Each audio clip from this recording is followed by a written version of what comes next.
9 vibes. అభివృద్ధి విషయంలో నక్సలైట్లతో video call మాట్లాడేందుకు తాను సిద్ధంగా ఉన్నట్లు ఛత్తీస్గఢ్ డిప్యూటీ సీఎం విజయ్ శర్మ తెలిపారు. ప్రజాస్వామ్యమే ప్రపంచంలోనే అత్యుత్తమ పరిపాలన వ్యవస్థ అని ఆయన అన్నారు. రాయ్పూర్లో మీడియాతో మాట్లాడుతూ నక్సల్తో వీడియో కాల్ మాట్లాడేందుకు సిద్ధంగా ఉన్నానని, వారు ప్రభుత్వం ముందుకు రాలేని పక్షంలో తను వీడియో కాల్ చేసేందుకు రెడీగా ఉన్నట్లు చెప్పారు. అభివృద్ధిని ఎందుకు అడ్డుకుంటున్నారో కారణం చెప్పాలన్నారు. ప్రజాస్వామ్య వ్యవస్థలో ఏ ప్రభుత్వం నక్సల్స్ను వాడుకుందో వాళ్లే చెప్పాలని ఆయన పేర్కొన్నారు.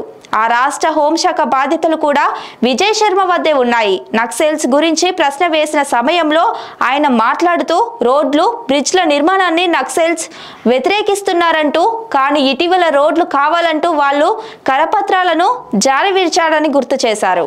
ప్రతి గ్రామంలోనూ స్కూళ్లను తెరవాలని తిరుగుబాటుదారులు ఓ లేఖను రిలీజ్ చేశారని ఆయన కోరారు.